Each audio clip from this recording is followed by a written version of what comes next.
2, 1. Assalamualaikum warahmatullahi wabarakatuh. Saya Laras dari KBA News TV. Ya pemirsa, saya sedang berada di kediaman Dr. Husein Bajri. Pemirsa, ini lokasinya berada di Jalan Terusan Kapten Halim, KM 9, Salam Mulia, Depok Salam, Purwakarta, Jawa Barat. Pemirsa, ini adalah dari kediaman Dr. Husein. Sebegitu asrinya dari taman-taman yang beliau buat. Dan sedikit cuplikan juga kalau ternyata homestay yang dari RS Holic punya nggak beda jauh seperti ini. Dan ayo pemirsa, kita lihat tamannya yang begitu luas. Masih ada penggarapan yang belum selesai dibuat, tapi ini betul-betul asri. Bisa pemirsa bayangkan di mana tamu VIP Dr. Husein dari RS Holic ketika sakit dan beristirahat di RS Holic ini mungkin akan langsung sembuh. Pemirsa, inilah cuplikan dari pemandangan view yang RS Holic punya. Saksikan pemirsa. Baik pemirsa KBA News TV, sebentar lagi kita akan berbincang-bincang bersama Dr. Husein Bajri. Ikuti saya. 2,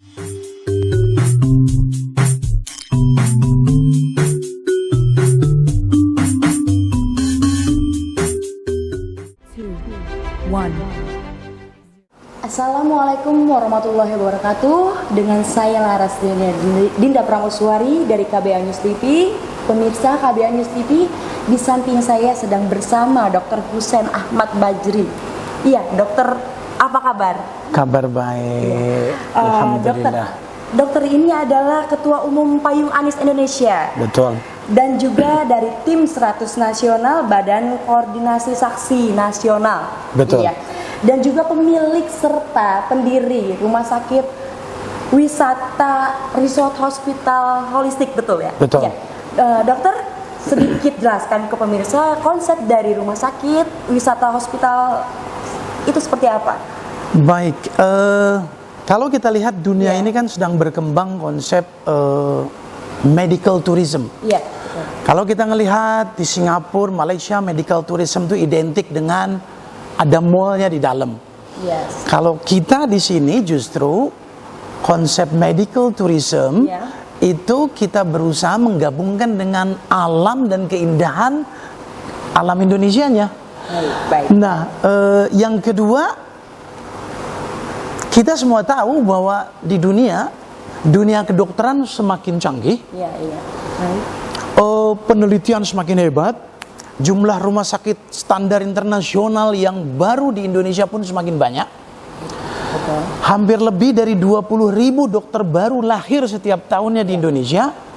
Tapi justru kemajuan dunia kedokteran tidak sejalan dengan meningkatnya kualitas kesehatan masyarakat.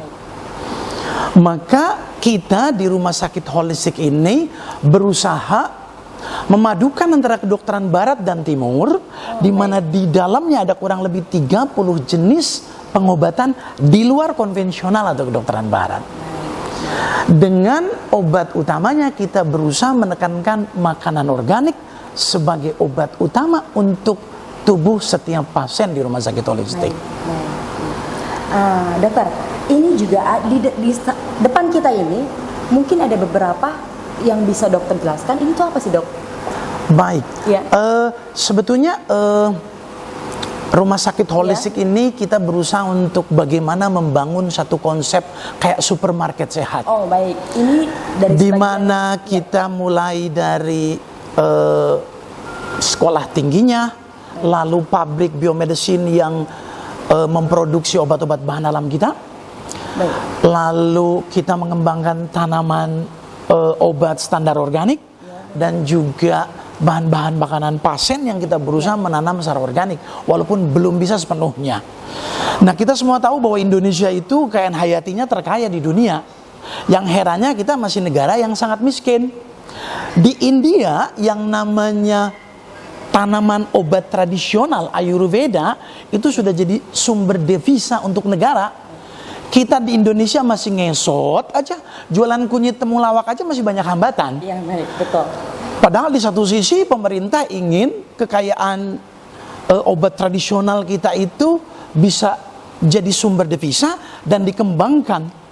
Bahkan sejujurnya, saya kalau suatu saat diberikan kesempatan untuk memberikan masukan kepada calon kepala negara, saya ini punya konsep Indonesia tuh bisa bayar utang dengan cepat tanpa merusak ekosistem di negara kita. Kenapa? Bayangkan dari 40.000 jenis tanaman obat yang ada di dunia, 30.000-nya itu ada di Indonesia. Kok kenapa Cina bangga dengan obat tradisional Cinanya? India juga seperti itu. Kita masih banyak hambatan, masih banyak dokter yang selalu mempertanyakan uji klinis lah. Padahal seringkali uji empiris dari pengalaman nenek moyang kita yang sudah diuji oleh jutaan manusia, itu sebetulnya dibanding dengan uji klinis yang kadang-kadang cukup dengan 75 orang dijadikan standar, dianggap itu lebih bisa diterima secara medis. Padahal disadari atau tidak, kelemahan dan kekurangan itu dalam hal uji klinis harusnya kita orang-orang yang sekolah itu yang memikirkannya. Yang kedua, nggak bisa tuntutan daripada para dokter obat tradisional harus dipecah seperti obat kimia atau diekstrak hanya bioaktif khusus tertentunya. Kenapa? Karena obat bahan alam itu, satu bahan obat bisa punya makna untuk banyak kebutuhan tubuh. Sedangkan kalau obat kimia, satu obat untuk satu penyakit. Itu semua walaupun kita bisa proses melakukan sebuah ekstraksi. 2, 1. Bapak, untuk konsep sendiri rumah sehat Pak Anies, Bapak boleh jelaskan seperti apa? Baik, Pak Anies sudah mulai berusaha memikirkan ke arah konsep rumah sehat. Iya, betul. Karena apa? Sejujurnya saya tidak terlalu tertarik untuk bikin banyak rumah sakit. Kenapa? Karena disadari atau tidak, masyarakat Indonesia itu semakin hari semakin sakit sebenarnya. Ya, adanya BPJS jaminan untuk kesehatan itu satu hal yang positif dan baik. Tapi kalau pendekatannya cuma seperti itu, kita cuma menciptakan masyarakat yang lebih sahid. Kenapa? Masyarakat di dalam memahami konsep sehat semakin hari semakin jauh. Mereka menganggap sehat itu identik dengan obat, nyetok obat, rajin pergi ke dokter, mentang-mentang aku sudah bayar BPJS nggak mau rugi. Sakit sedikit aja ke dokter. Lalu dengan mudahnya mereka mendapatkan obat, maka tidak salah ketika semenjak BPJS ini diberlakukan, kasus gagal ginjal ini meningkat signifikan. Maka ada sesuatu yang kita harus evaluasi. Yang kedua, sehat itu mutlak, syarat mutlak untuk kemajuan satu negara. Tanpa sehat, satu keluarga tidak mungkin bisa harmonis dan sejahtera. Karena tabungannya di dokter dan di rumah sakit akan lebih banyak.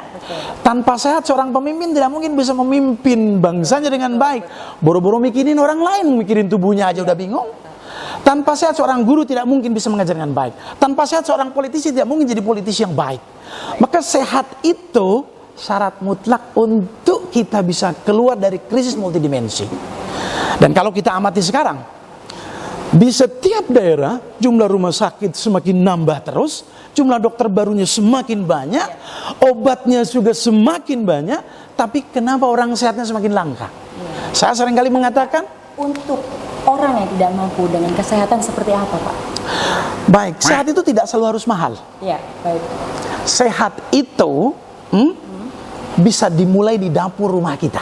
Baik. Karena disadari atau tidak, mari kita lihat masyarakat kita sekarang. Yang ibunya wanita karir, sibuk mempersiapkan makanan untuk anak di rumahnya, cukup dengan mie instan. Bapaknya nasi goreng. Maka kalau dicek anaknya darahnya keriting kayak mie instan, orang tuanya darahnya lengket kayak rendang Padang. Kenapa? Itu kenyataan yang kita harus hadapi. Masyarakat semakin jauh dengan memahami konsep sehat. Kenapa? Karena mereka tidak memahami paradigma sehat. Dan dunia kedokteran juga semakin jauh memahami paradigma sehat. Karena dunia kedokteran ini hanya fokus kepada dua hal. Yaitu fokus kepada penyakit, lalu obat untuk meredamnya itu apa. Iya, baik. Padahal tidak ada penyakit kronis yang muncul dalam waktu dekat. Penyakit kronis itu hasil kreasi dari penyakit awal, penyakit ringan yang kita umpetin terus dengan meredamnya pakai obat.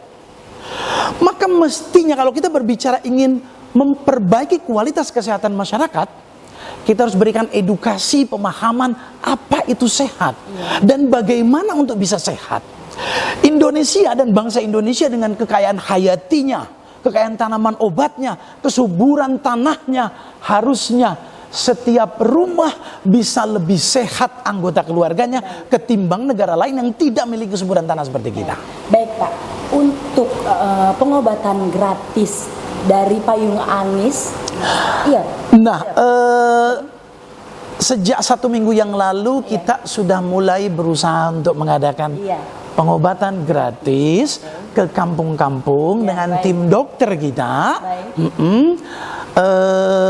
untuk mensosialisasikan pola hidup sehat dan mereka harus belajar berbicara dengan tubuhnya sendiri. Jadi konsep holistik ini sebetulnya kenapa motonya itu adalah ini, tubuh Anda adalah dokter yang terbaik. Karena apa? Di dalam konsep holistik setiap individu namanya manusia, tubuhnya itu unik dan berbeda. Maka keunikan itu harus dipahami oleh dirinya si pemilik tubuh. Kalau tubuh itu diibaratkan mobil, tubuh itu mobil milik kita yang paling mahal. Sopirnya tuh kita sendiri. Dokter itu cuma sopir tembak, sekali-kali boleh. Kalau terus menerus, ya mobil cepat nabrak dan rusak. Betul. Karena sopir tembak itu hanya boleh dipakai ketika supir yang sesungguhnya tidak ada. Nah, mobil ini diciptakan, tubuh manusia itu mobil yang mesinnya paling rumit. Baik.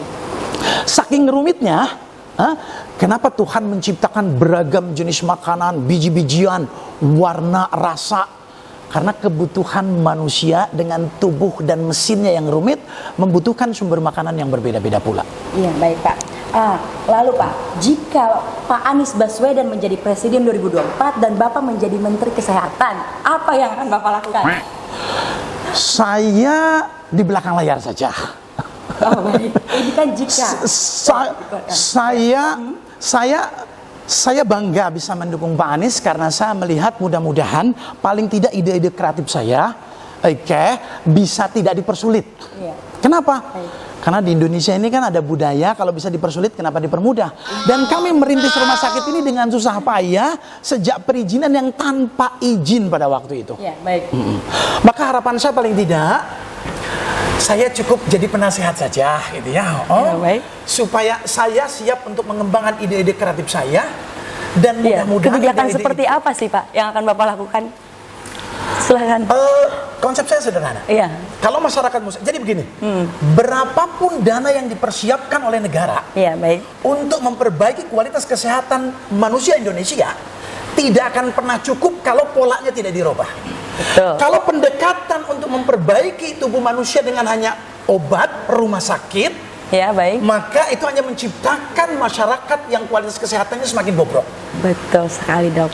Disadari atau tidak, kebobrokan kualitas kesehatan masyarakat dunia itu dibuktikan ketika virus COVID-19 datang ke lingkungan kita. Semua orang terkapar dengan mudahnya. Dunia kedokteran dibikin sangat bodoh dan jadi bodoh menghadapi itu. Betul, baik. Kenapa? Sebetulnya itu tantangan. Tuhan memberikan satu virus untuk menguji kesombongan kita dengan merasa kecanggihan bisa menjawab semuanya, padahal tidak. Baik. Kenapa wabah mudah merembak? Kenapa virus COVID-19 begitu mudahnya membunuh sekian banyak orang? Sebetulnya persoalannya bukan di virus. Saya didik tim dokter saya ini apa? Anda tidak perlu takut dengan virus karena kita hidup di alam itu. Yang kedua, dunia kedokteran tidak punya obat untuk melawan virus. Karena yang bisa melawan virus bukan obat, tetapi sistem pertahanan tubuh, yaitu imunitas tubuh kita. Yang kita harus perbaiki apa ketika kita menghadapi wabah? Sistem pertahanan tubuhnya kita perbaiki. Bagaimana caranya? Perbaiki pola hidup dan pola makan. Saya ini orang yang Artinya di sini ada kemafiaan obat seperti itu apa gimana, Dok? dunia kedokteran murni bisnis pada hari ini. Oke, baik. Di belakangnya industri farmasi.